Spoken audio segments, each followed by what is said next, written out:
Following 18 months of redevelopment and a £15 million budget, the Whitworth Art Gallery in Manchester opened its doors to the public in February with 10 new exhibitions. We're in our main exhibition galleries now, and when I came to the Whitworth, these were kind of reasonably functional exhibition rooms, but they had low ceilings and blank wall at the end, and there was no sense that there was a park beyond the end of the Whitworth. There was only one room in the whole of the gallery that overlooked the park, and completely understandably it was everybody's favourite place. So I really quickly got a sense that what we needed to do was both improve the exhibition spaces so we could make better, more ambitious shows, but even more importantly, unlock that connection to the park, because it's one of the things that makes the Whitworth unique. So we wrote a brief for the architects which said that we wanted to have larger exhibition spaces, we wanted to have spaces where people could work with our collections. We said that we needed a kind of art studio for children so that we could do more with our local communities.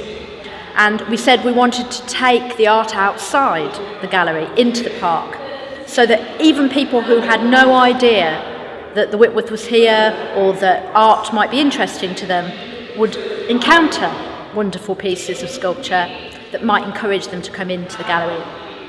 And so this gallery is a pretty fair replication of the first competition slide that our architects MUMA showed to us. This was how they began their presentation, with a computer-generated image of the gallery space. And they said, if you take out the false ceilings, you've got amazing barrel ceilings that can be restored. And if you make a window at the end of the gallery, you capture the park and bring it into the gallery space. And I just think they've done that so well. When you stand out in the park now, you can see all the way into the exhibition spaces. So at the moment, you can see Rodin's Kiss wrapped in a mile of string, which is one of Cornelia Parker's signature works. And if you stand in the middle of the gallery space, you can look down onto the park outside, the beauty of the outdoors, kind of complementing the art inside. So it's absolutely what I hoped we'd be able to do. And the benefits of that for the local community, which is people in Moss Side who live around the gallery, is that they can see that the gallery is for them.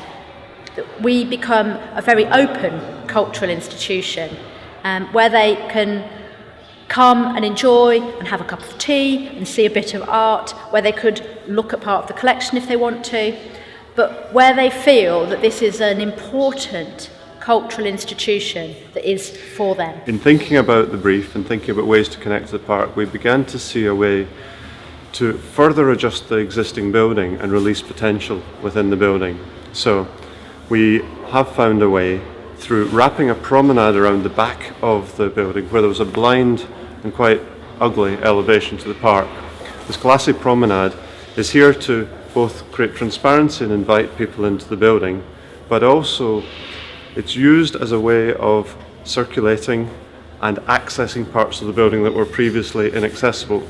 So for example, below us there's a lower promenade where we've slightly excavated the basement, and that's allowed us to bring the collection down from the top floor of the building and bring it down to beside a collection access centre off a lower promenade. In doing that, we've also reconfigured back of house, created a new goods lift that accesses 3 floors of the existing building, and the study centre over here, landscape gallery, a learning studio below a cafe, and then a cafe here. Somehow we've found that by wrapping the back of the building and creating this new circulation route, we've been able to unlock such potential that although we've extended by 1/3, we've actually doubled the space that's available to the public within the building. And that's really answering the client's brief to release the full potential of the existing building. The extensive transformation of the gallery space by architects MUMA has realised the Whitworth's objectives to reconnect to the parkland that surrounds it, becoming more accessible to the local community and students, as well as create more and better spaces for its collection of 55,000 objects. these amazing, we've got 3 huge exhibition spaces here, and then another really large landscape gallery where currently Sai Guo Chang's amazing unmanned nature is on display. So we've got much bigger spaces. They're incredibly flexible. These can be flooded with light or they can be completely dark, depending on how we set the blinds and the doors at the end. And they have got really long runs of walls, and they make art look beautiful. I mean, any artist would relish making an exhibition in this space, and Cornelia has taken advantage of all of that. So she's created a whole room installation in one gallery space, and then put together a really large range of works in this space, and she's been able to restage her amazing Cold Dark Matter, The Exploded Shed, in the 3rd space. So the galleries give an artist every possible opportunity. You know, Sai Guo Chang has filled his space with a massive pool of water, and the gallery is strong and flexible enough to cope with that. And then the other spaces that the architects have opened up, like the Grand Hall, and the spaces that they've created, like the Learning Studio or the Collection Centre, which used to be our basement. Those spaces mean we can do things we didn't do before. So we would often host concerts by some of our partner institutions in the city, like Manchester Camerata or the Royal Northern College of Music. But they used to happen in gallery spaces.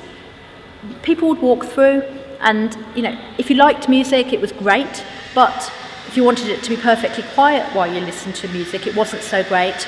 And if you wanted just to look at the art and not listen to music, it was terrible. The Grand Hall, which is up these wonderful staircases that have been opened up to the public and separated on a different floor to the main exhibition rooms, it means we can make those things happen which people love without disturbing the rest of the life of the gallery. It also means we can let really noisy toddler workshops happen. And that's one of the first things that will happen at 10 o'clock on Saturday morning. So we will open with a big brass baby art workshop for all our local families. And then the collection centre means local people could make an appointment to see a textile or a print or a drawing that they love, or scholars can come and work here. So every kind of access is now possible. The architects have created a new welcoming park entrance, which forms part of 2 new wings that open up vistas into the gallery and which contain a transparent cafe, study centre and landscape gallery, as well as opening up the Grand Hall and creating new storerooms and a collection centre. Before we worked on the building and changed the building, most deliveries were delivered through the front door of the building. So there's a cafe there, a shop there, and visitors in that space. That's also where principal elements of art would be brought in, everything coming through the front door. It was very difficult to run a gallery in that way. There was no goods lift that accessed different floors. Although there's a sculpture gallery in the Whitworth, there wasn't a lift to take sculpture up to the sculpture gallery. So in creating the extension, we found a way to, on the North Promenade, bring in a 53-person lift, a large lift that accesses 3 floors of the building. So the lower floor is where the collection is stored and delivered. The middle floor is the principal gallery level, but it also accesses the level of the sculpture court. We've got a new loading dock, and from that loading dock there's an art transit space, a quarantine space, a way of looking after the art as it's arriving into the building and then moved into storage. Above that loading dock, the facade opens, so if there's any art that's too long, so they say someone wants to bring a totem pole into the building, we can open the wall of the building and the wall of the North Gallery and deliver that totem pole straight into the galleries. So that's really been about trying to make the existing building work better, and it's been an opportunity we found in making the extension. Moving forward, the gallery sees itself as an integral part of Manchester's cultural programme and has set itself up as a cultural hub for the community and as an international destination for both visitors and artists.